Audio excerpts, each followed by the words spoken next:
Very good morning, student. Let me start the new lesson. The topic is gravitation. So this is the very easiest lesson, gravitation lesson, unit 6. In this unit, the student is exposed to Kepler's law for planetary motion, the Newton's law of gravitation. Then the next point is connection between Kepler's law and the law of gravitation. Then calculation of gravitational field and potential, calculation of variation of acceleration due to gravity, calculation of escape speed and the energy of satellites, concepts of weightlessness, advantage of heliocentric system over geocentric system, measurement of the radius of Earth using Rotoscopes method, recent developments in gravitation and astrophysics. So introduction, already we know the solar system. We are amazed looking at the glittering sky. We wonder how the sun rises in east and set in the west, why there are comets or why stars twinkle. The sky has been an object of curiosity of human beings from time immemorial. So these are all the things is the basic fundamental of introduction. In 2017 Nobel Prize in Physics was given for the detection of gravitational waves. Albert Einstein in year 1915, gravitational waves, who found the gravitational waves. Geocentric model of solar system. What is meant by geocentric model? Geocentric model means the celestial body, that means the theory to explain the motion of celestial object like the sun, the moon, Mars, Jupiter, etc. This theory was called geocentric theory. So in the 2nd century, Gladius Ptolemy, a famous Greco-Roman astronomer, developed the theory to explain the motion of celestial bodies. So in this theory, very important concept is, according to the geocentric model, this point is very important. The Earth is at the center of the universe and all the celestial objects, including sun and the moon and other planets, orbit the Earth. This is the important point. Please note it down, children. The Earth is at the center of the universe and all celestial objects, including the sun, the moon and other planets orbit the Earth. So this is the theory of geocentric model. Then heliocentric model, in 15th century, the Polish astronomer Nicolaus Copernicus, 1473 to 1543, proposed a new model called the heliocentric model. In this theory, according to this theory, sun is at the center of the universe. Sun is the center of the universe. All other planets revolving around the sun. So at the center of the solar system and all the planets including the sun. So in which the sun was considered to be at the center of the solar system, and all planets including the Earth orbited the sun in circular orbits. So the next important topic, this is very very important, 2 mark and 3 mark topic, Kepler's law of planetary motion. Kepler's law of planetary motion. There are 3 laws. First law is law of orbits. Each planet moves around the sun in an elliptical orbit with the sun at one of the foci. This is a very very important law. First law, please note it down, children. Each planet moves around the sun in an elliptical orbit with the sun at one of the foci. Here sun is the one of the foci. This is the law of orbit. This point also very important point. Please note it down, children. The closest point here, the closest point is called perihelion. The closest point between the closest approaches of the planet to the sun is called perihelion. Then furthest point is the aphelion. Please note it down. This is the objective type question also. The semi-major axis here, major axis is A, and semi-minor axis here, this is the semi-minor axis, it is represent small b. Then the second law of area, here law of area, radial vector, line joining the sun to the planets, sweeps equal area in equal interval of time. Once again repeat, law of area, the radial vector, line joining the sun to the planet, sweep equal areas in equal interval of time is nothing but law of area. So this is also important, that the planets travel faster when they are nearer to the sun, and the slower when they are further from it, to cover equal area in equal interval of time. This statement is also very important. So planet travel faster when they are nearer to the sun. Nearer to the sun means the planet travels in a faster. Further to the sun means the planet moving in a slower. So equal area cover equal area in equal interval of time. Based on this process only, cover the equal area in equal intervals of time. The law of law of period, that is the third law. The square of the time, this is very very important law. The statement of third law, this is a statement of the third law. The square of the time, that means t square, time period of the revolution of a planet around the sun in its elliptical orbit is directly proportional to the cube of the semi-major axis of the ellipse. This is the statement of law of period. So square of the time period of the revolution of a planet around the sun in its elliptical orbit is directly proportional to the cube of the semi-major axis of the ellipse. So t square divided by a cube is equal to constant. T square divided by a cube is equal to constant. This is the law of period. This tabulation is very very important for your objective type question, children. Please note it down.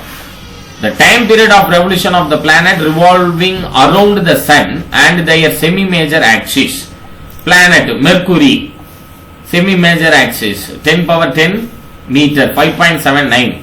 Then time, that means years, 0.24 years. Law of period, t square divided by a cube is 2.9395. Likewise, each planets. Please note it down. This tabulation is very very important for your objective type. The next topic is universal law of gravitation. Universal law of gravitation says the force of attraction. Here by this diagram we can easily understand the universal law of gravitation. The force of attraction between the two objects is directly proportional to the product of the mass and inversely proportional to the square of the distance between them. Here product of the mass of the material m1 and m2 is the mass of the material. So force of attraction between the two mass of the force acting between the two object is directly proportional to the product of the mass and inversely proportional to the square of the distance between them. So based on this definition, here this is the definition. The force of attraction was found to be directly proportional to the product of their masses and inversely proportional to the square of the distance between them. Based on this law, we can write the equation F vector is equal to minus G m1 m2 divided by r square into r cap. The next important features of gravitational force. What is meant by gravitational force? The force which is pull any object in the atmosphere is called gravitational force. The force always acting in a downward direction, acting along the downward direction. Important features of gravitational force means as the distance between the two masses increases, the strength of the force tends to decreases because of inverse depends on r square. Physically, it implies that the planet Uranus experience a less gravitational force. So this is a very important point. The planet Uranus experience a less gravitational force from the Sun than the Earth, since the Uranus is the large distance from the Sun compared to the Earth. So here the graph, variation of gravitational force with the distance. When the force is increases, distance decreases. So when the distance is increases, force automatically decreases. The second point is the gravitational force between the two particles always constitute an action-reaction pair. It implies that the gravitational force exerted by the Sun on the Earth is always towards the Sun. The reaction force is exerted by the Earth on the Sun. The direction of this reaction force is towards Earth. So third point is the torque experienced by the Earth due to the gravitational force of the Sun is given by tau vector. Already we know the formula for torque. Tau vector is equal to force into distance, perpendicular distance. So r vector cross f vector. Here r vector into f vector is nothing but minus g ms. Ms means mass of Sun. Me means mass of Earth divided by r square into r cap is equal to 0. That means r vector is equal to r into r cap. So r cap into r cap is nothing but 0. That is why the term torque is equal to 0. Torque tau vector, already another one formula, torque tau vector is equal to dl vector divided by dt. That means change of angular momentum with respect to time taken is equal to 0. It implies that the angular momentum L vector is a constant vector. L is the constant. So differentiate the constant means we get 0. So that is why L vector is a constant vector. The angular momentum of the Earth about the Sun is constant throughout the motion. It is true for all the planets. In fact, this constancy of angular momentum leads to the Kepler's second law. Then the next point, the expression F vector is equal to minus g m1 m2 r cap divided by r square as one inherent assumption that both mass m1 and mass m2 are treated as a point mass when it is set to the Earth orbit around the Sun due to the Sun gravitational force. We assume the Earth and Sun to be point masses. This assumption is good approximation because the distance between the two bodies is very much larger than their diameter. For some irregular and extension object separated by a small distance, we cannot directly use the equation. Instead, we have to invoke separate mathematical treatment which will be brought forth in higher classes. The next point about the important features of gravitational force is, the next point is, however, this assumption about the point masses holds even for small distance for one special case. To calculate the force of attraction between the hollow sphere of mass m with uniform density and point mass m kept outside the hollow sphere, we can replace the hollow sphere of mass capital M as equivalent to a point mass capital M located at the center of the hollow sphere. The force of attraction between the hollow sphere of mass capital M and the point mass m small m can be calculated by treating the hollow sphere also as another point mass. Essentially, the entire mass of the hollow sphere appears to be concentrated at the center of the hollow sphere. It is shown in this figure here. This is a small amount of mass, it represents small m. This is bigger mass, it is like a Sun, this is like a Earth or Moon. So what happened? The essential entire mass of the hollow sphere appears to be concentrated at the center of the hollow sphere. It is shown in this figure. The last point of important features of gravitational forces, that is also another interesting result. Consider the hollow sphere of mass capital M. If we place another object mass small m inside the air, inside this hollow sphere as shown in the figure, the force experienced by this mass m will be 0. This calculation will be dealt with in higher classes. So the next point is the triumph of the law of gravitation is that the concluded that the mango that is falling down and the moon orbiting the Earth are due to the same gravitational force. Newton's inverse square law. So Newton's considered the orbit of the planets as circular. For circular orbit of the radius r, centripetal for acceleration towards the center is a is equal to minus v square divided by r. This is the formula, acceleration formula, centripetal acceleration. A is equal to minus v square divided by r. Here the planet revolve around the sun. Point to mass orbiting in a circular orbit. Here angular acceleration takes place. So a is equal to minus v square divided by r. Radius should be small r.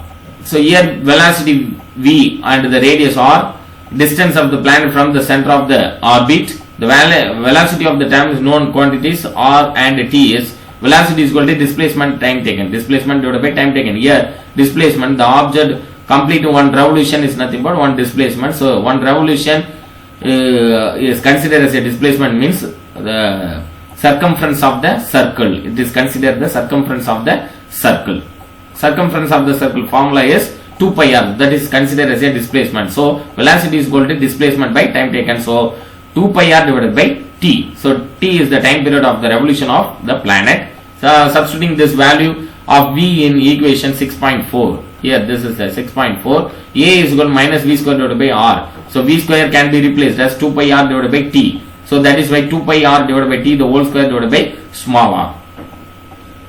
So 4 pi square r square t square divided by r square means 1 r cancel, remaining term 4 pi square r divided by t square. Substituting the value a from 6.66 in Newton's second law, F is equal to ma. That means force is equal to mass into acceleration, where m is the mass of the planet. So F is equal to minus 4 pi square m r divided by t square, because m into a value is minus 4 pi square r divided by t square. That is why m into 4 pi square r divided by t square minus.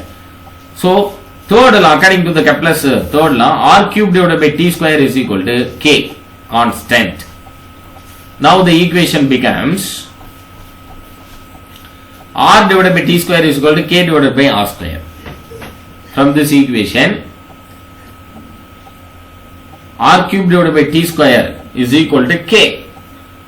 R cube divided by t square is equal to k. This term can be written as r divided by t square is equal to k divided by r square. So by substituting the equation 6.9 in the force expression, we can arrive at the law of gravitation. So F is equal to 4 pi square mk divided by r square, because r by t square can be replaced as, here r by t square can be replaced as k by r square. That is why F is equal to minus 4 pi square mk divided by r square. Here negative sign implies that the force of attractive and it acts towards the center in equation. Mass of the planet, small m, comes explicitly. But Newton strongly felt that according to this third law, if the earth is attracted by the sun must also be attracted by the earth with the same magnitude of force. So he felt that the sun mass capital M should also occur explicitly in the expression for force. From this insight, he equated the constant 4 pi square k to gm, which turned out to be the law of gravitation. So F is equal to minus capital G into m, capital M into small m divided by r square, because capital M is considered as the mass of the sun, small m is considered as the mass of the earth. Capital G is the universal gravitational constant. R square is the distance between the sun and the planet. So capital G, what is the value of capital G? 6.67 into 10 power minus 11. 6.67 into 10 power minus 11 is the value of universal gravitational force. Thank you very much, children.